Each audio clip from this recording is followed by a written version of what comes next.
بسم اللہ الرحمن الرحیم۔ قابل صد احترام سامعین و ناظرین، السلام علیکم ورحمۃ اللہ وبرکاتہ۔ آج کی اس نشست میں ہم ارض فلسطین سے متعلق زمانہ اسلام سے قبل کی ارض فلسطین کی جو حیثیت رہی اور ارض فلسطین کے اوپر مختلف اقوام نے جو حکومت کی اس کا سرسری جائزہ لیں گے۔ مسلمان ارض فلسطین سے متعلق یہ عقیدہ رکھتے ہیں کہ وہی حضرت داؤد علیہ السلام، حضرت سلیمان علیہ السلام اور بنی اسرائیل کے تمام انبیاء اور صلحاء کی میراث کے حقیقی اور مستحق وارث ہیں، اس لیے کہ ان انبیاء اور صلحاء نے فلسطین میں توحید کے پرچم تلے ایک زمانے تک حکومت کی۔ وہاں کی حکومت کا شرعی اور قانونی حق مسلمانوں کی طرف منتقل ہوا، کیونکہ وہی ان رسولوں کے بعد توحید کا پرچم بلند کرنے والے اور حضرات انبیاء علیہ السلام کے اصل راستے پر چلنے والے ہیں۔ مسلمان یہ عقیدہ رکھتے ہیں کہ یہود راہ راست سے ہٹ گئے ہیں اور انہوں نے اپنی کتاب تورات کی اندر تحریف کی، اپنے انبیاء علیہ السلام کو قتل کیا اور اللہ کی ناراضگی اور غضب کے مستحق ہوئے۔ اس لیے پوری سرزمین فلسطین کے حقیقی اور شرعی اور قانونی حقدار مسلمان ہی ہیں۔ اور پھر تاریخ کی کتابوں سے یہ بات بھی ثابت ہوتی ہے کہ فلسطین اور بیت المقدس پر مسلمانوں کے دور اقتدار میں مسلمان حکمرانوں کا جو طرز عمل تھا وہ غیر جانبدارانہ اور رواداری والا تھا، جو دوسروں کے حقوق کی حفاظت کرتے تھے، جبکہ مسلمانوں کے علاوہ جو دیگر حکمرانوں کا طرز عمل یہاں رہا ہے وہ جانبدارانہ تھا، جس کے مطابق دوسرے مذاہب کے ساتھ رواداری ناممکن تھی، دوسرے مذاہب کے ماننے والوں پر ظلم کیا جاتا اور ان سے چھٹکارا حاصل کرنے کی کوشش کی جاتی تھی۔ بیت المقدس اور ارض فلسطین جس طرح مسلمانوں کے ہاں مقدس ہے، اسی طرح یہود اور نصارہ کے نزدیک بھی ارض فلسطین کو مقدس سمجھا جاتا ہے اور مذہبی نقطۂ نظر سے اہمیت دی جاتی ہے۔ یہود فلسطین کو اپنی موعودہ سرزمین تصور کرتے ہیں، اس کو وہ اپنا تاریخی مرکز اور محور اور انبیاء کا جائے مدفن اور یہودی مذہب کا مرکز سمجھتے ہیں۔ ان کے مطابق ان کے یہاں پر مقدسات ہیں اور خاص طور پر القدس اور الخلیل شہر یہود کے نزدیک مقدس ہے۔ اسی طرح جو عیسائی ہیں، نصارہ ہیں، وہ بھی ارض فلسطین کو اپنے دین کا مرکز تصور کرتے ہیں، اس لیے کہ وہاں پر حضرت عیسیٰ علیہ السلام کی پیدائش ہوئی اور یہیں پر عیسیٰ علیہ السلام نے دعوت کا کام کیا۔ اور پھر نصارہ کے جو مراکز ہیں اور جو چرچ ہیں وہ بھی وہاں پر ہیں، اور خاص طور پر ان چرچوں میں سے ایک چرچ ہے جس کو القیامہ چرچ کہا جاتا ہے، جن کے بارے میں عیسائیوں کا یہ عقیدہ ہے کہ عیسیٰ علیہ السلام وہاں پر مدفون ہیں، اسی طرح القدس شہر میں پین روڈ ہے. عیسائیوں کے عقیدے کے مطابق یہاں پر عیسیٰ علیہ السلام چلے ہیں، اور عیسائیوں کے نزدیک ارض فلسطین کے شہروں میں سے بیت لحم اور الناصرہ یہ مقدس شہر کہلاتے ہیں. سب سے قدیم ترین معروف قوم جو فلسطین میں آ کر کے آباد ہوئی اور وہاں پر اپنے اثرات ڈالے وہ کنعانی قوم ہے. ان کے ساتھ پھر اموری قوم بھی آباد ہوئی. کنعانی تقریباً 4500 سال پہلے جزیرۃ العرب سے آئے، اس لیے فلسطین پہلے ارض کنعان کے نام سے معروف ہوا، اور اس وقت موجودہ فلسطین کے جو باشندے ہیں وہ انہی کنعانیوں کی نسل سے ہیں. پھر ان کے بعد بحر متوسط کے مشرق کی قومیں بلست یا فلسطینی اور دیگر عرب قبائل بھی یہاں آ کر کے آباد ہوتے رہے. جن عرب قبائل نے جزیرۃ العرب سے شمال کی جانب ہجرت کی ان میں سے ایک قبیلہ یبوسی قبیلہ بھی کہلاتا ہے. یہ قبیلہ بھی القدس کے علاقے میں جا کر کے آباد ہو گیا. یہ جو قبائل یہاں پر آ کر کے آباد ہوئے، انہی قبائل نے پھر اسلام کو قبول کیا، اور اسلام کی آمد کے ساتھ ان کی زبان بھی عربی ہو گئی، جس سے فلسطین کی اسلامی شناخت تاریخ کے طویل ترین اور مسلسل ادوار میں باقی رہی. اگرچہ فلسطین پر مختلف ادوار میں مختلف قومی حکومتیں کرتی رہی ہیں، اور وہاں کے باشندے ہی مسلسل بغیر کسی انقطاع کے اس کو آباد کرتے رہے. حضرت ابراہیم خلیل اللہ علیہ السلام فلسطین کی طرف ہجرت کر کے تشریف لائے. حضرت ابراہیم علیہ السلام عراق کے جنوبی شہر اور کے اندر تھے. وہاں سے آپ نے ہجرت کی شام کے شہر خران سے ہوتے ہوئے 1805 قبل مسیح میں ارض کنعان پہنچے، اور ابتدائی مرحلے میں آپ نے شکیم جسے نابلس بھی کہا جاتا ہے وہاں پر قیام کیا. اس کے بعد حضرت ابراہیم علیہ السلام جبرون جو الخلیل شہر سے کے نام سے ابھی مشہور ہے وہاں پر منتقل ہوئے. دوران سفر آپ کی ملاقات بیت المقدس کے کنعانی حاکم ملکی صادق سے ہوئی. ابراہیم علیہ السلام کے ساتھ سفر میں ان کے بھتیجے حضرت لوط علیہ السلام بھی تھے، جو اریحا کے مقام پر جا کر کے آباد ہوئے.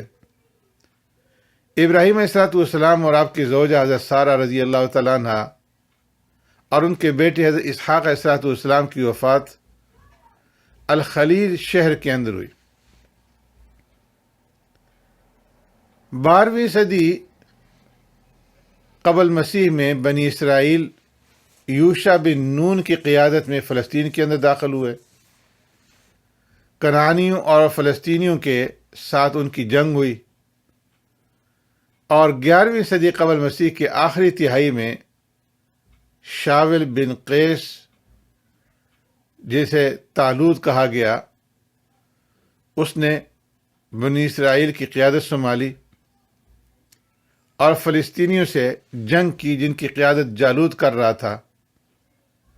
جالوت کو اللہ تبارک و تعالیٰ نے حضرت داؤد علیہ السلام کے ہاتھوں سے شکست سے دوچار کیا. داؤد علیہ السلام نے جالوت کو قتل کیا. طالوت کی وفات کے بعد حضرت داؤد علیہ السلام نے بنی اسرائیل کی قیادت سنبھالی اور فلسطینی سرزمین کے ایک حصے پر مملکت قائم کی. حضرت داؤد علیہ السلام کے بعد ان کے صاحبزادے حضرت سلیمان علیہ السلام آئے اور انہوں نے 963 قبل مسیح سے لے کر کے 923 قبل مسیح تک حکومت کی۔ ان کے زمانے میں مملکت وسیع سے وسیع تر ہوتی گئی، اور ان کی وفات کے بعد پھر یہ مملکت 2 حصوں کے اندر تقسیم ہو گئی۔ اسرائیل کی حکومت شمال میں السامرہ کے اندر، اور یہوذا کی حکومت جنوب میں القدس کے اندر قائم ہوئی۔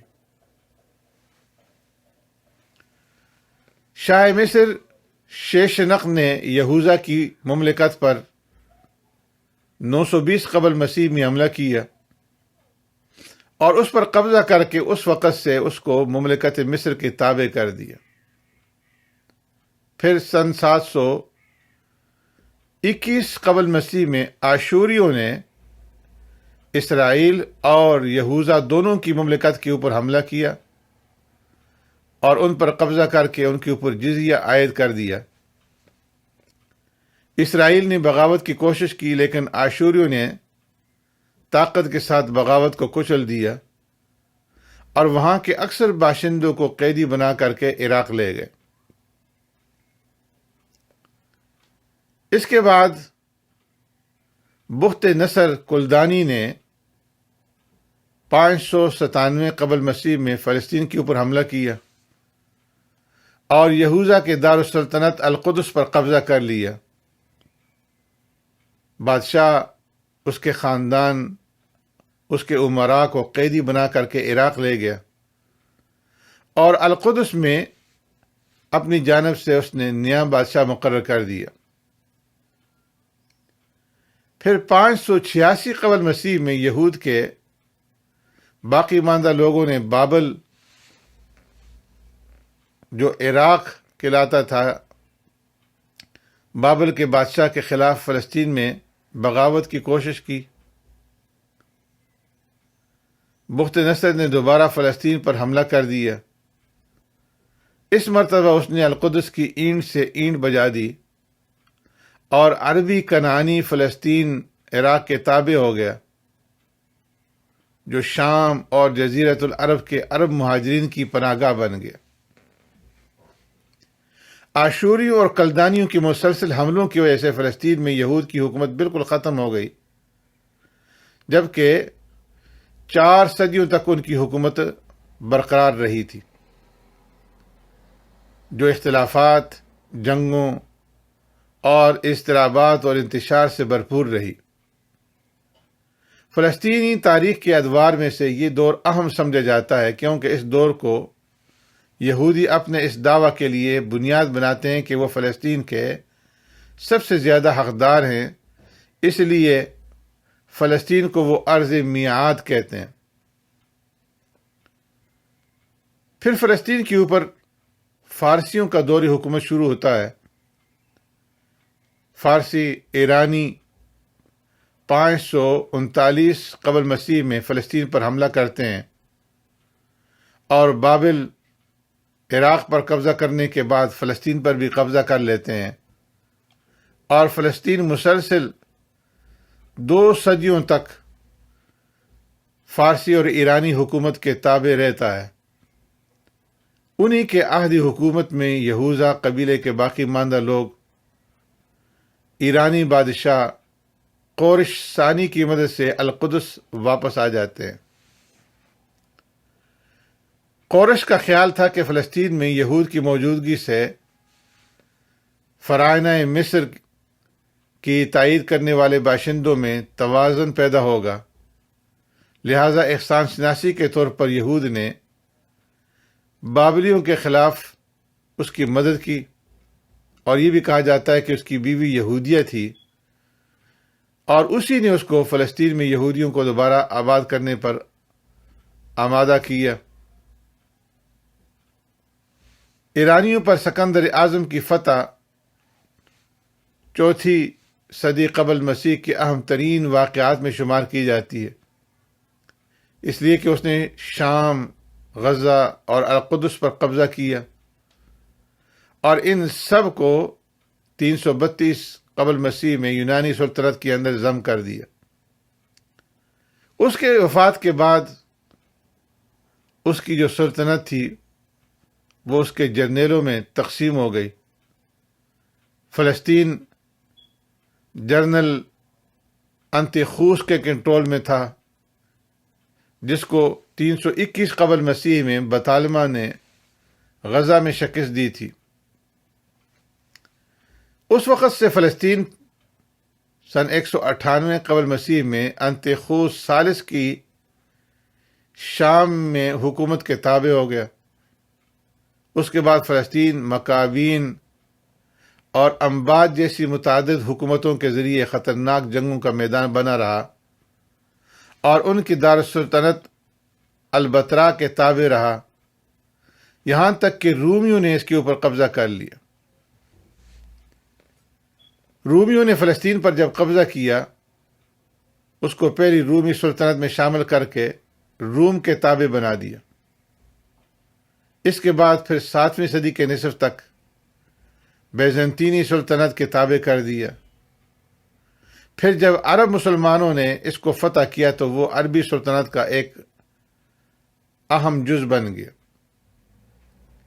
رومی دوری حکومت میں ہی فلسطین میں حضرت عیسیٰ علیہ السلام کی ولادت ہوئی، لیکن یہودیوں نے سن 37 میں رومی بادشاہ کے پاس ان کے بارے میں شکایت کی، ان پر کفر کا الزام لگایا اور اس کے بعد صلیب پر چڑھانے اور ان کو قتل کرنے کا واقعہ پیش آیا عیسائیوں کے عقیدے کے مطابق، جبکہ مسلمانوں کا یہ عقیدہ نہیں ہے کہ ان کو سولی پہ چڑھایا گیا یا قتل کیا گیا ہے.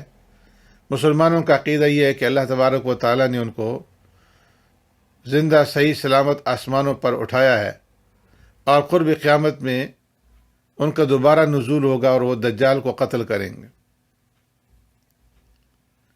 یہودیوں کو بابلی قید سے آزاد ہو کر کے القدس واپس آنے کے بعد جو مذہبی آزادی دی گئی تھی، انہوں نے اس آزادی کو اپنی ایک مخصوص حکومت قائم کرنے کے لیے استعمال کرنا شروع کر دیا.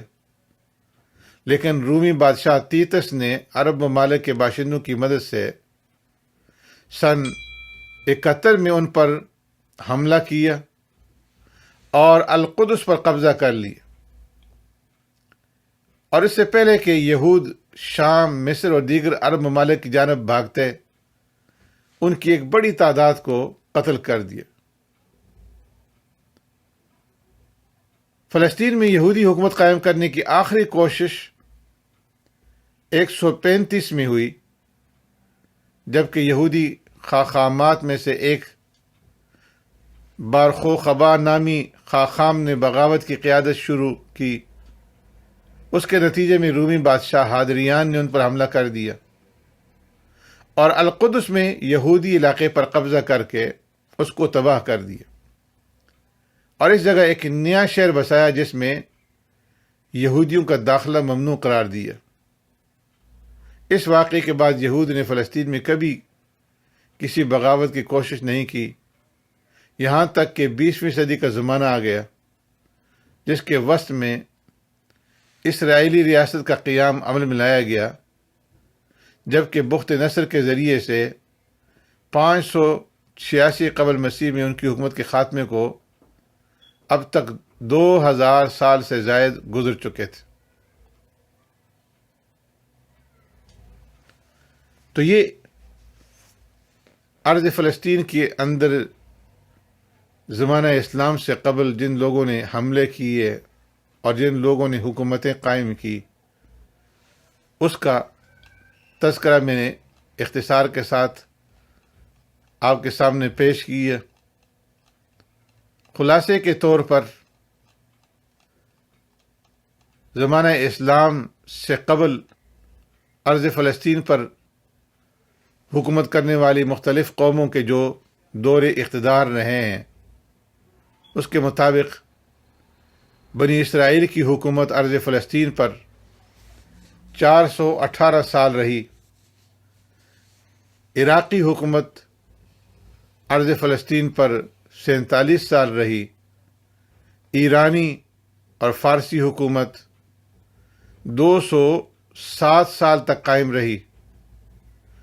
اغریقی حکومت 26 سال تک، اور پھر رومانی حکومت جو ہے وہ 699 سال تک ارض فلسطین پر قائم رہی، جبکہ اسلامی حکومت 1200 سال سے زائد اسرائیل کے اوپر، ارض فلسطین کے اوپر قائم رہی۔ یہ جو 1200 سال کا عرصہ ہے، صلیبی دوری حکومت کے 91 سال چھوڑ کر کے سن 636 سے لے کر کے جب سیدنا صدیق اکبر رضی اللہ تعالیٰ عنہ اور پھر ان کے بعد فاروق اعظم رضی اللہ تعالیٰ عنہ کے زمانے میں مسلمانوں نے ارض فلسطین کو فتح کیا، تو 636 سے لے کر کے 1948 تک یہاں پر 91 سال کو درمیان میں سے نکال کر کے مسلسل اسلامی حکومت کا قیام رہا ہے۔ اگلی نشست میں انشاءاللہ ہم ارض فلسطین کی اسلامی حکومت کے فتح کرنے اور اس کے بعد سے 1948 تک کا جو عرصہ ہے اس کا جائزہ لیں گے۔ سبحانک اللہم بحمدک، نشہد ان لا الہ الا انت، نستغفرک ونتوب الیک۔